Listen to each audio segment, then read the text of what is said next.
मेरा बेटा नशा करता था और एक रात 15 साल की लड़की को किडनैप करके घर ले आया और उसके साथ मैं उस लड़की को छुड़ाने लगी। बेटा उसे छोड़कर मुझे कमरे में ले गया, कुंडी लगाकर मेरे सारे कपड़े उतार कर। पति जैसा भी हो, बीवी के सर पर बहुत बड़ा साया होता है। जब वो ना हो तो पत्नी को एहसास होता है कि वह दुनिया में कितनी असुरक्षित है। एक औरत की ज़िंदगी बिना पति के जीते जी नर्क बन जाती है। लेकिन मैं वह बदनसीब हूँ कि मेरी ज़िंदगी बर्बाद करने वाला कोई और नहीं, मेरा ही बेटा है।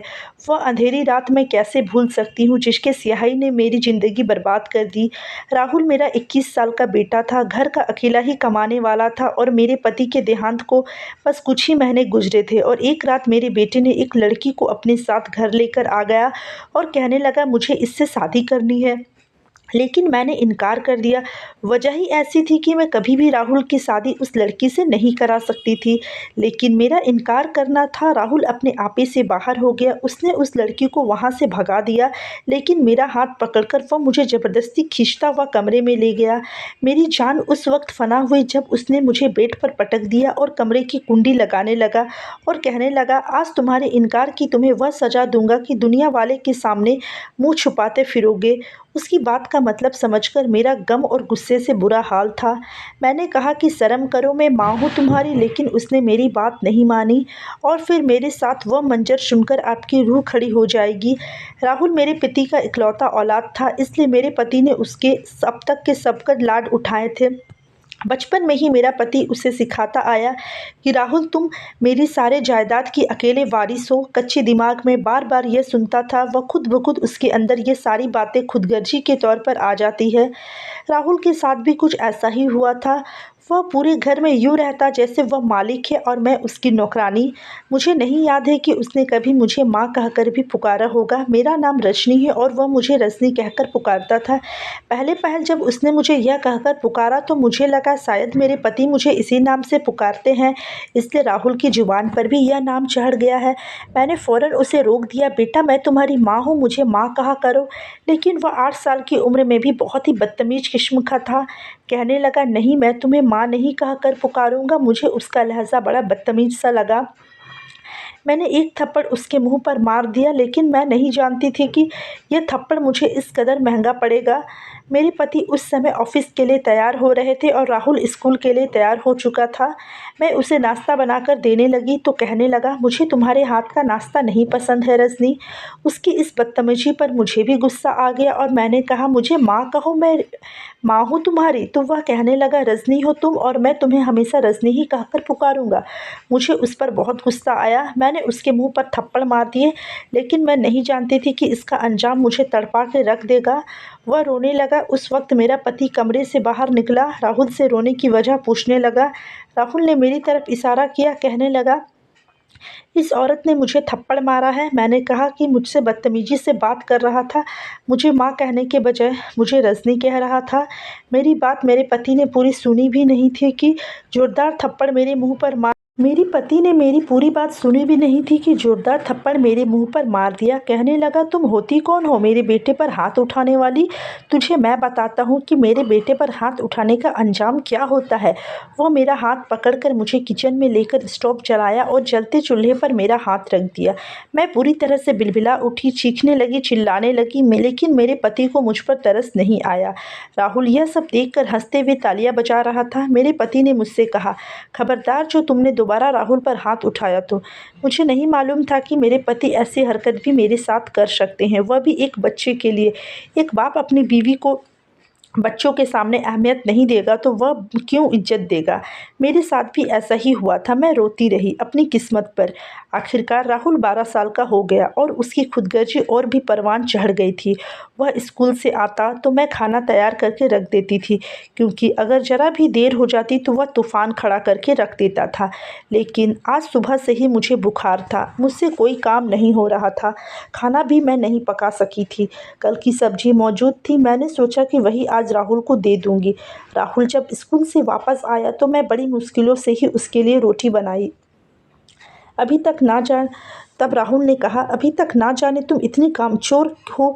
मैंने कहा, मुझे सुबह से बुखार है। मैंने खाना टेबल पर रख दिया है, लेकिन कल वाली सब्जी देखकर उसके खाने की प्लेट पकड़ी और जोर से फर्श पर फेंक दिया। वह स्कूल से आता तो मैं खाना तैयार कर रख देती थी, क्योंकि अगर ज़रा भी देर हो जाती थी तो वह तूफान खड़ा कर देता था। लेकिन आज सुबह से ही मुझे बुखार था, मुझसे कोई काम नहीं हो रहा था, खाना भी मैं नहीं पका सकी। तब राहुल बोला कि तुम मुझे बासी खाना खिलाकर बीमार करना चाहती हो। मैंने नहीं में सर हिला दिया। मैंने कहा, मुझे सुबह से बुखार है, मुझसे कोई काम नहीं हो रहा है, मैं बुखार से तप रही हूँ, मेरी सर बुरी तरह से चकरा रहा है। लेकिन राहुल भी शायद अपने बाप की ही तरह बेरहम था। कहने लगा, यह ड्रामा मेरे सामने मत करो और चलो जाओ खाना बनाओ। मैंने उसकी बातों को कानों पर नहीं लगाया, क्योंकि मुझसे खड़ा होना भी मुश्किल हो रहा था। खाना बनाना तो बहुत दूर की बात है। मैं अपने कमरे में जाकर लेट गई। राहुल चिल्लाता रहा, लेकिन मुझमें इतनी हिम्मत नहीं थी कि मैं नए सिरे से जाकर खाना बनाती। मेरा पति अपने ऑफिस से शाम को ही वापस आता था, लेकिन आज शायद राहुल के फ़ोन करने पर वह जल्दी आ गया। मैं उस समय बुखार में सो रही थी जब वो आया और मेरे सर पकड़कर झटके से मुझे उठाकर बैठा दिया। कहने लगा, बदतमीज औरत, मैं तुम्हें इसलिए शादी करके नहीं लाया कि तू मेरे बच्चे को भूखा रखेगी। वो मुझे बालों से पकड़कर किचन में ले गया। मेरा तो बुखार से बुरा हाल था, सर चकरा रहा था। मैं भी घसीटते हुए पति के साथ चली गई और बड़ी मुश्किल से बोली, मुझे बहुत तेज़ बुखार है, मुझसे चला भी नहीं जा रहा है। मैंने खाना बनाकर दिया था, मगर राहुल ने। मैं सिर्फ इतना ही बोल पाई थी कि पति ने मुझे और बोलने का मौका ही नहीं दिया, और फिर गरम तवे पर मेरा हाथ रखकर मेरे चेहरे पर एक के बाद एक थप्पड़ मारने लगा। मैं दर्द से तिलमिला उठी। बुखार तो पहले से ही था, अब दर्द पूरे बदन में फैल चुकी थी। मगर जब पति ने मुझ पर हाथ उठाया और दर्द की दिशा पूरे बदन में मेरा दर्द करने लगा, मैं तो बेहोश हो गई। उसके बाद पति कितनी ही देर मुझे मारता रहा, मुझे कुछ भी याद नहीं रहा। जब मेरी आँख खुली तो देखा मैं किचन में यूं ही पड़ी हुई हूँ। मेरे हाथ जल गए थे और मेरे बाल बिखरे हुए थे। मेरा पूरा शरीर दर्द कर रहा था। बुखार अभी भी था, मगर उसके बीच में से घिसकते हुए उठकर पीछे दीवार से टेक लगाकर बैठ गई। रात को ना जाने कौन सा वक्त था, तभी मुझे कदमों की आवाज़ सुनाई दी। राहुल चलता हुआ किचन में आया और आकर मेरे सामने एक अजीब सी मुस्कुराहट सजाकर कहने लगा, जब नौकर मालिक की बात ना माने तो इसका यही हाल होता है। मुझे राहुल से उस दिन से बहुत ज़्यादा नफ़रत हो गई थी, मगर उसके बावजूद मैं कुछ नहीं कर सकती थी, क्योंकि वह इस घर का मालिक था। यही सब तो वह छोटे से सुनता आ रहा था, और उसके दिमाग में यही सब बस गया था कि वह इस घर का मालिक है। उसने तो अपनी माँ की जगह थोड़ी भी इज्जत नहीं की थी। पति ने मुझे अगले कई दिनों तक मुझसे कोई बात नहीं की, ना ही मुझे दवा लाकर दी। मैं घरेलू नुस्खे अपनाते हुए अपनी तबीयत ठीक करने लगी। उसके बाद तो जैसे भी हालात हो, चाहे मैं मर भी रही हूँ, मैं राहुल की बातों को कभी भी खाली नहीं जाने देती थी।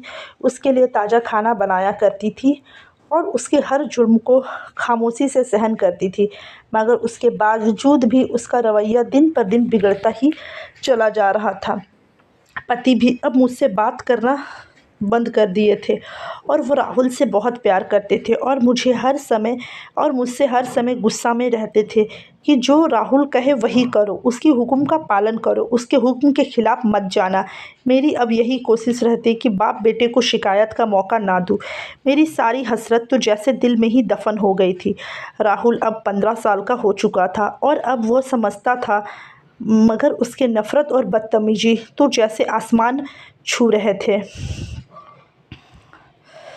वह मुझसे कभी भी तमीज़ से बात नहीं करता था। एक रोज़ वह घर पर ही था। आज उसने स्कूल से छुट्टी की थी। मैं जब उसके कमरे से बाहर आई तो मुझे अजीब सी बदबू आने लगी। मैंने एक झटके से जब कमरा खोला और दरवाज़ा खोला तो अंदर राहुल बैठा था और उसके हाथ में सिगरेट भी थी, और वह बेफिक्र होकर सिगरेट में लगा हुआ था। मेरी तो पैरों के नीचे से ज़मीन निकल चुकी थी। वह अभी बस 15 साल का ही था और हाथ में सिगरेट। मैंने आगे बढ़कर राहुल के हाथ से सिगरेट छीन ली और फिर उसके चेहरे पर थप्पड़ मार दिया और कहने लगा कि तुम्हारी हिम्मत कैसे हुई इसको हाथ लगाने की? क्यों अपनी जान के दुश्मन बन बैठे हो? आने दो तुम्हारे पापा को, आज बताती हूँ। अब अगर राहुल ने राहुल ने तो अब हद ही पार कर दी थी। वह गुस्से में उठा और मेरे चेहरे पर एक थप्पड़ मार दिया। मैं तो उस वक्त हैरान हो गई थी, क्योंकि वह मेरा बेटा था और अपनी माँ पर हाथ उठा चुका था। मैंने हैरानी से राहुल की तरफ देखा और बोली, क्या तुम्हें जरा सी भी शर्म नहीं आई मुझे थप्पड़ मारते हुए? मैं तुम्हारी माँ हूँ और तुम मुझे ही थप्पड़ मार रहे हो? वह मुझे धक्का देकर कहने लगा, चल चल निकल यहाँ से, तू मेरी माँ नहीं है, सिर्फ एक मामूली सी नौकरानी है जिसे मेरा बाप झोपड़ी से उठाकर लाया था ताकि वह इस घर की साफ सफाई कर सके और मेरा कहना मान सके। दोबारा खुद को मेरी माँ मत कहना, नहीं तो इससे बुरा हाल करूँगा। उसके मुंह से आज जब यह सुना तो मुझे अपना ही वजूद बेमतलब सा लगने लगा था। मैं रोने लगी और खामोशी से उसके कमरे से बाहर निकल आई। हाँ, यह सच था कि मैं उसकी सौतेली माँ थी, मगर थी तो मैं माँ ही। मैंने उसे पाल पोस कर इस उम्र तक पहुँचाया था, मगर आज उसने कैसे मुझे बिल्कुल ही बेइज्जत कर दिया था। मुझे आज की वह रात याद थी जब मेरी माँ ने मुझे विदा करके राहुल के पापा के साथ भेजा था। मेरा ताल्लुक़ बहुत ही गरीब घर से था। राहुल के पापा जैसे सेठ का रिश्ता आना ही उनके लिए खुशी से कम नहीं था, क्योंकि वह अच्छा खाते कमाते थे। मैं तो जवान थी, मगर राहुल के बाबा पक्की से भी अधिक उम्र के आदमी थे, मुझसे दुगनी उम्र के आदमी थे। मगर मेरे माँ बाप ने ज़रा भी नहीं सोचा, मेरी शादी राहुल के पापा से कर दी और विदाई से पहले मेरी माँ ने हाथ जोड़कर मुझसे यही कहा कि तुम इस घर में दूसरी बीवी बनकर जा रही हो। राहुल की माँ की तरह ही ख्याल रखना और अपने पति को कोई शिकायत का मौका नहीं देना। यह ना हो कि कल तक तुम पर कोई बात हो और वह तुम्हें घर से निकाल दे। और यह बात हमेशा अपने दिमाग में रखना कि तुम्हारा बाप एक दिहाड़ी करने वाला मज़दूर है, उसके सर पर तुम्हारे बाद और बेटियों का भी बोझ है। माँ के नसीहत पल्लू से बांधकर मैं यहाँ तक आ चुकी थी और शादी की रात में दुल्हन बनी अपने पति का इंतज़ार कर रही थी।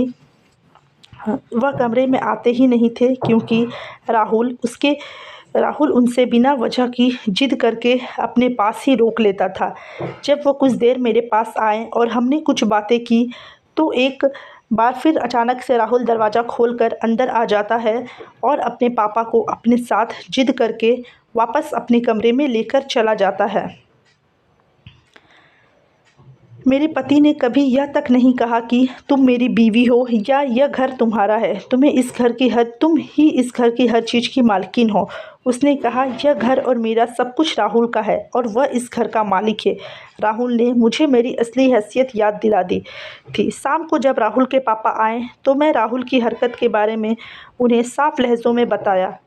राहुल तो उसके सामने साफ मुकर चुका था। वह कहने लगा कि पापा, ऐसा कुछ भी नहीं है, यह जानबूझकर मुझे बस आपकी नज़रों में गिराना चाहती है, वरना मैं क्यों सिगरेट पीऊँगा। राहुल के पापा को शक हुआ। उन्होंने उसके कमरे की तलाशी ली, मगर वहाँ से कुछ भी नहीं मिला। उल्टा वह मुझ पर ही चढ़कर बोले, अगली बार से मेरे बेटे के खिलाफ़ बात करने से पहले 100 बार सोचना, वरना मैं तुम्हें अपने बेटे की देखभाल के लिए यहाँ लाया था, फिर तुम्हें इस घर से निकालते 1 मिनट की भी देरी नहीं करूँगा। मैं तो डर के मारे थर-थर काँपने लगी। मुझसे कुछ बोला भी नहीं जा रहा था। आखिर मैं करती भी तो क्या करती। मैंने राहुल को उसके हाल पर ही छोड़ दिया। यह सब देखकर भी मुझे खामोश रहना पड़ा। वक्त तेज़ी से गुजरता गया और राहुल बड़ा होता गया। वह तो मुझे तू कहकर बुलाया करता था और कभी-कभी तो नौकरानी भी कहकर मुझे अपने सारे काम करवाता था। पति को कोई ख़ास फ़र्क नहीं पड़ता था। मैं तो बस नौकरानी बनकर ही रह चुकी थी। लेकिन एक दिन भगवान ने मेरी सुन ली। राहुल जब 16 साल का था, उस समय मैं पेट से हो गई। उस दिन तो मेरी खुशी का कोई ठिकाना ही नहीं था। मेरी गोद भरने वाली थी। मेरा अपना बच्चा अगर हो जाता तो शायद पति के दिल में मेरी अहमियत बढ़ जाती, यह सोचकर मैं खुश हो गई थी। यह खबर सुनकर मेरे पति भी बहुत ज़्यादा खुश हुए थे। उनका रवैया भी मुझसे अच्छा हो गया था। लेकिन यह सब बात राहुल को बर्दाश्त नहीं हुई। वह मुंह फुलाकर बैठ गया था, लेकिन मैंने भी परवाह नहीं की। मैं नहीं जानती थी कि वह इस कदर जलता है। मुझे डॉक्टर ने बेड रेस्ट बोला था, पर एक दिन मैं दोपहर के समय उठी और सोचा कि दोपहर के साथ साथ रात का भी खाना बना लूँगी। मैंने खाना बनाने के लिए जैसे ही किचन में घुसी, मैं बुरी तरह से मेरा पैर फिसल गया और अगले ही लम्हे मैं मुंह के बल बहुत तेज़ से गिरी, क्योंकि किचन में सर्फ वाला पानी गिराया गया था। मेरे पेट में बहुत दर्द होने लगा। मैं चिल्लाने लगी। तब राहुल हंसता हुआ किचन में आया और कहने लगा, तू अपने खून को मेरी जायदाद में हिस्सा बनाना चाहती है। आज मैंने वह भी ख़त्म कर दिया। यह सब कुछ सिर्फ मेरा है और किसी को भी मैं कुछ भी नहीं दे सकता। मैं रात तक तो वहीं रोती तड़पती रही। राहुल घर से बाहर चला गया। जब पति घर आया तो मुझे देखकर डॉक्टर के पास लेकर गया। मेरा बच्चा ख़त्म हो चुका था। मैं बहुत रोई, लेकिन उसका इल्ज़ाम भी पति ने मुझ पर ही डाल दिया। मैंने ही किचन धोने की कोशिश की थी तो मैं गिर गई। यह बात राहुल ने उन्हें बताई थी। राहुल अब 18 साल का हो चुका था और उसकी आदतें और ख़राब हो चुकी थी। कई रातों तक घर से बाहर रहना, झूठ बोलना, अय्याशी करना, दारू पीना, सिगरेट पीना जैसी गंदी आदतें उसमें आ गई थी। एक रोज़ एक रात मेरे पति का कार एक्सीडेंट से मृत्यु हो गया। जब तक मेरे पति थे तो मैं अपने आप को सुरक्षित ही महसूस करती थी। पति के मौत के बाद राहुल थोड़ा सा दुखी हुआ। उसके बाद सब कुछ भूल भाल कर अपनी ज़िंदगी के मज़े लूटने लगा। अब मुझे कोई देखने वाला नहीं था। राहुल तो पहले ही मुझसे नफ़रत करता था। वह उसकी बदतमीजी और भी ज़्यादा बढ़ गई थी। एक दिन उसने कुछ ऐसा किया कि इसके बारे में मैं कभी सोच भी नहीं सकती थी। वह एक लड़की को घर लेकर आ गया। वह लड़की बहुत ही रो रही थी। राहुल उसे चुप करवाने लगा। मैं कभी राहुल को देखती तो कभी उस लड़की को। राहुल उस लड़की को किडनैप करके लेकर आया था। वह रोती मुझसे कहने लगी, आंटी मुझे बचा लीजिए, राहुल मुझे मार देगा। यह ज़बरदस्ती मुझसे शादी करना चाहता है। राहुल गुस्से से कहने लगा कि मैं आज और अभी इससे शादी करना चाहता हूँ। नौकरानी, तुम जाओ, मेरा कमरा सजाओ, आज मेरी सुहागरात है। मैं किसी तौर पर उसकी शादी उस लड़की से नहीं होने देना चाहती थी। उस लड़की डर के मारे मुझसे दूर चला जा कहकर भीख मांगने लगी। वह मासूम लड़की तो एक कॉलेज में पढ़ती थी, गरीब बाप की बेटी थी। राहुल का उस पर दिल आ गया था और वह उसे मनाने लगा, मगर वह उसके झांसे में जब नहीं फंसी तो आज वह ज़बरदस्ती उसे उठाकर घर ले आया था। राहुल इस कदर गिर सकता था, मैं तो सोच भी नहीं सकती थी। मैं उस लड़की से राहुल को छुड़वाकर अपने पास ले आई और गुस्से से कहने लगी कि मैं तुम्हें इस लड़की के साथ ज़बरदस्ती हरगिज़ करने नहीं दूंगी। जाकर इसे वापस घर छोड़कर आओ, वरना मुझसे बुरा तुम्हारे लिए कोई नहीं होगा। वह हैवानियत की हद पार करते हुए मेरे पास आया और चीखते हुए बोला, क्या करेगी तू क्या कर सकती है? नौकरानी मुझे धमकी देगी? इतनी पर निकल आए हैं तेरे? चुपचाप लड़की को इधर कर। मैंने राहुल को डांटा और मना किया कि मैं तुम्हारी शादी इसके साथ हरगिज़ नहीं होने दूंगी। अगर तुमने इसके साथ ज़बरदस्ती की तो मैं पूरे मोहल्लों को तुम्हारे करतूत के बारे में बता दूंगी और तुम्हारे खिलाफ़ सख्त कदम उठाऊंगी। राहुल तो जैसे आग बबूला हो चुका था। उसकी अकड़ को ठेस पहुंची थी कि उसकी सौतेली माँ उसे धमकी दे रही है। वह उस लड़की को छोड़कर मेरे पास आया और मुझे बाजू से पकड़कर बोला, तेरी इतनी हिम्मत कि मेरे सामने ज़ुबान खोलेगी? आखिर तुझे इतनी इजाज़त दी किसने कि तू मेरे सामने खड़ी रहकर इस कदर बोल सके? आज तो मैं तुम्हारा वह हाल करूँगा कि दुनिया तेरी जैसी औरतें याद रखेगी। मैं तो डर के मारे उसको देखने लगी थी कि उसके पहले कि कुछ करती राहुल मुझे पकड़कर अपने कमरे में ले आया और बेड पर पटक दिया। मैं हैरानी से राहुल को देख रही थी कि आखिर यह क्या करने का सोच रहा है। कहीं इसका दिमाग तो ख़राब नहीं हो गया क्या इसका? मैं डर के मारे कांपने लगी। आखिर वह ऐसा सोच भी कैसे सकता था? मैं गुस्से से उसकी तरफ देखने लगी और एक तेज से थप्पड़ पूरी जान के साथ उसके चेहरे पर दे मारा और वह बिलबिला उठा। मैं उसके चेहरे पर थूक कर बोली कि शर्म करो, माँ का दर्जा रखती हूँ मैं तुम्हारे लिए। अंधे मत बनो, तुम इंसान हो या जानवर हो, खुद को इस हद तक मत गिराओ कि नर्क में भी तुम्हें जगह ना मिल सके। राहुल बहुत हाइपर हो चुका था। उसकी आंखों में तो जैसे खून उतर चुका था। फिर उसने मुझे अपनी गिरफ्त में लेकर मेरे साथ जो गलत हरकत करनी चाहिए यह सोचकर ही मेरे रोंगटे खड़े हो गए। मैं उस पर तो जैसे मेरी किसी बात का असर ही नहीं हुआ था। मैं सौतेली ही सही मगर उसकी माँ थी और उसके मरे हुए बाप की बीवी थी। मैंने उसे खुद से दूर किया मगर वह मुझ पर और ज़्यादा जुल्म करना चाहता था। उसने मुझे दोबारा पलंग पर पटक दिया और बालों से दबोच कर गालियाँ बकता हुआ मुझसे ज़बरदस्ती करने लगा। मैं ऐसे हार नहीं मान सकती थी। राहुल जैसे दरिंदे लड़के को आज मैं सबक सिखाना चाहती थी। मैंने फ़ौरन से साइड टेबल पर मौजूद कांच का गमला उठाया और राहुल के सर पर दे मारा। मैंने उस राहुल के सर पर कई बार मारा। राहुल गिरकर तड़पने लगा। खून की धारें निकल गई और आसपास बहने लगी। उसके सिर पर कांच के टुकड़े घुस चुके थे और वह तड़प रहा था। मैं हैरान से राहुल को देख रही थी और आखिरी बार उसके सर पर दोबारा गमला पटकते हुए बोली, तू तू और तुम जैसे, पर तुम वह नासूर हो जिसे पैदा होते ही मर जाना चाहिए। तुम इंसान नहीं सपोला हो जिसे दुनिया जहाँ की इज्जत और मोहब्बत देकर भी देख ली, उसके बावजूद वह अपने ही पालने वाले को डसना नहीं छोड़ता है। राहुल ज़मीन पर गिरा तड़प रहा था और मदद मांग रहा था, मगर मैं वही ज़मीन पर गिरी रो रही थी। राहुल को अब से लेकर बचपन की सारी यादें और बदतमीजी मेरे दिमाग में किसी फिल्म की तरह चल रही थी। मैंने एक नज़र अपने बिखरे हुए बाल और अपने फटे हुए कपड़े पर देखा। राहुल के सर पर गहरी चोट लगी थी और वो वहीं पर मर चुका था।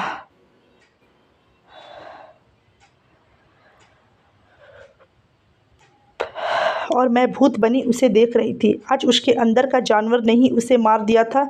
दोस्तों, कहानी यहीं तक थी। अगर कहानी अच्छी लगी होगी तो वीडियो को लाइक और चैनल को सब्सक्राइब ज़रूर करें। धन्यवाद दोस्तों, मिलती हूँ नेक्स्ट कहानी पर।